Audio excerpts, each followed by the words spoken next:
kasama pa rin po natin ngayon si Dr. Lavinia. Kung dati napag-usapan natin yung leadership style, ngayon naman ay pag-uusapan natin, we will go deeper into the administration of each president na nagdaan, ang mga accomplishments na nagawa nila.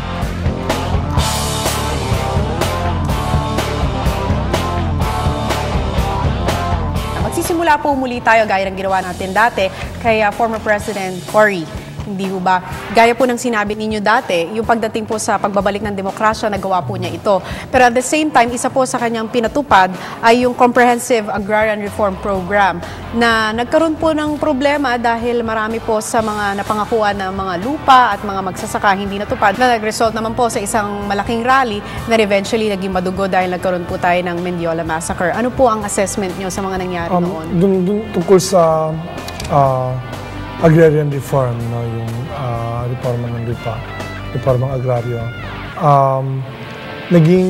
nagpasa ng, yung achievement, nakapasa ng isang batas, di ba? Yung Comprehensive Agrarian Reform law na nag-institute ng program na ito. Ang problema, hindi sapat yung batas, kulang yung batas, hindi kinover yung mga ibang dapat kinover. Lalo na yung mga malalaking lupain. At yung perception ng mga tao, kaya ito ginawa, kaya hindi ito na-cover, dahil yung isa sa mga malalaking maapektuhan, yung Hacienda Lucita ng pag-aari ng mga kuwangko. Maraming lugar ng Pilipinas, may mga lupain ng mga malalaking landlords. No? Hindi lang naman yung mga kuwangko yung malalaking landlords. Kaya lang kung hindi mo gawin sa mga kuwangko yun, hindi mismong i-offer ng kuwangko family yun, yung iba hindi nila gagawin yun kasi bakit sila magpapa-cover kung hindi nako-cover yung isang malaking landowner tulad ng mga kuwangko.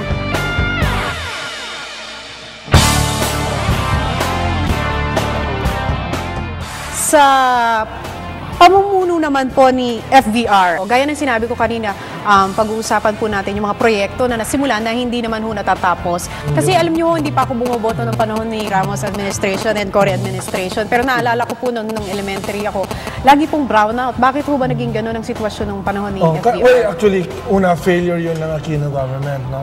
Bilang reaksyon laban sa kay Marcos, inabolish ng Aquino government yung Department of Energy.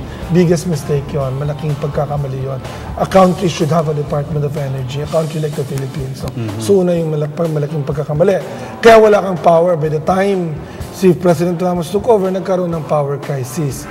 Humingi naman si President Ramos ng emergency powers galing sa Kongreso na binigay naman. Yung emergency powers, ibig sabihin nun, makakapasok siya ng mga kontrata na yung oversight hindi masyadong madetalye. So sa tingin niyo po ba ito ay magfo-fall under dun sa sinasabi natin nagpapasimula ng proyekto then eventually ay hindi nagtatagumpay? Nagkaroon tayo ng maraming mga kontrata one-sided in favor of the foreign companies, the foreign investors.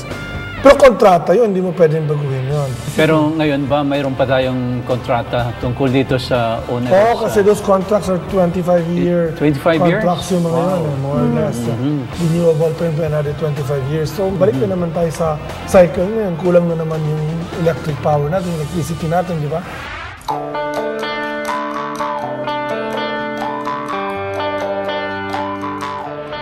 Ngayon naman po tumungo tayo sa ating current administration under PGMA kasi isa ho sa kanyang main objective at saka perceived accomplishment ng marami ay yung kanyang pagde-develop ng mga rural areas and then also yung agricultural development. But eventually, hindi rin ho masyadong na-emphasize itong proyektong ito na kanyang ipinatupad dahil nagkaroon din naman ho tayo ng fertilizer scam. Ano ho ang perception nyo tungkol sa buong pangyayaring ito? Malaki yung hanggang hindi pa dahil resolve yung fertilizer scam. Ang pinakamalungkot dun sa fertilizer scam kasi, yung agrikultura na dapat priority natin, isang white elephant kasi nagbuhos ka na ng buhos ng pera doon. Ang labasan pala, ginamit lang yung pera. Kaya sa tingin ko, malaking yun. Kahit anong gagawin mo, hindi mo mahihiwala yun doon sa successes. All the great intentions and initial accomplishments that ended up as questionable or problematic, nakakalungkot at nakakapanghinayang. Hindi po ba? Nako, totoo yan, Father. But this also shows ang di pagkakaunawa ng mga kampo at ng gobyerno at ng oposisyon ay maraming mga proyekto ang ating mga Pangulo at ang ating Pangulo ngayon ang hindi natutuloy at natutupad o kaya naman ay nagkakaroon ng napakaraming problema. Ang nangyayari sa bayan natin, walang tunay na reconciliation. Palagi nila nag-aaway. Hindi tayo nag-reach out to say na isang bayan lang tayong lahat. Ayan po mga kababayan, mga iba't ibang klase pa ng graft at corruption sa government, kasama na ang pagbabalik tanaw sa mga kadahilanan upang maiwasan na maulit muli sa kinabukasan. Tatalakayin pa natin yan sa mga susunod nating episodes. Dito pa rin sa palabas na Ituwid Natin. Ituwid natin.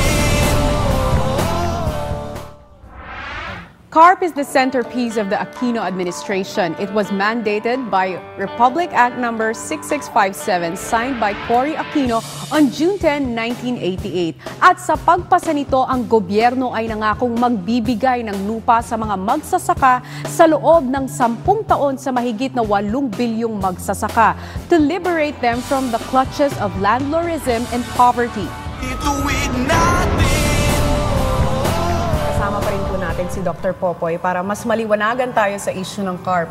Kasi ang tanong po ng mga kababayan natin ngayon ay naipatupad ho nga ba itong CARP at bakit hanggang ngayon ay may issue pa rin tungkol sa usaping ito? Malinaw na after 20 years, hindi pa naipatupad ang CARP. Merong mga depekto ang CARP na dahil sa batas mismo, tulad ng stock option na proseso, at pati rin yung pag-prioritize kung anong mga lupa ang uunahin. Uunahin mga government lands, halimbawa, mauna sa mga hacienda. Meron ding problema dahil yung inaasahang perang darating galing sa Marcos Wealth ay hindi dumating lahat. Kaya't maliit yung pondo ng CARP, kaya kakaunti lang ang nabibiling lupa na ipapamahagi sa mga magsasaka. At meron din problema sa implementasyon mismo ng DAR. Mahina yung kapasidad ng institusyon na mag-implement ng napakalaking programa. Kaya after 2 extensions, masama pa rin ang loob ng madaming magsasaka dahil hindi pa rin kanila ang lupa. But after Cory's term, itinuloy pa din natin ang CARP. We fixed the loopholes, yet hindi pa rin siya naging successful. Matapos ba itong CARP? Ano ang opinion ninyo patuloy ang vicious cycle na ito? Yung mga kritiko ng CARP, sabi nila, talagang mula't-mula mahina ang batas dahil ang mga gumawa ng batas ay yung mga nagmamay-ari din ng lupa. Kaya't sa totoo lang, may katotohanan yung akusasyon na yon. Kasi kung titignan mo yung batas, madaming probisyon na talagang binibigyan ng pagkakataon ng mga may-ari ng lupa na makaligtas mula sa pagkuha ng pamahalaan sa kanilang lupa. Pero wala tayong ibang option kundi ipagpatuloy ito. Dahil yung napagsimulang social justice program, kailangan tapusin. Ang problema lang kung matatapos ba dahil 20 taon na, nung ginawa yung CARP, 10 taon lang ang binigay para makumpleto 20 taon na hindi pa rin kumpleto. Ang tanong, hanggang kailan tayo magpapatuloy at hanggang kailan natin sasabihin na pwede pang gawin ang comprehensive agrarian reform? Well, ilang percent po ba ang naibigay sa CARP? Lagpas kalahati naman ng lahat ng maaring lupang kunin. Ang problema, yung pinakamahirap kuning lupa, yun yung hindi pa nasa ilalim ng CARP ngayon. Kasama ito yung malalaking mga lupain ng mga politiko at yung mga malalaking pamilya. Ang nauna ay yung mga abandoned na lupa ng pamahalaan, yung mga pagmamay-ari ng pamahalaan na mayroong mga tenant, yun ay naipamigay na. Bakit nagkaroon ng extension pang dahilan? Dahil naniniwala pa rin ang Kongreso na karapat-dapat ipagpatuloy ang comprehensive agrarian reform.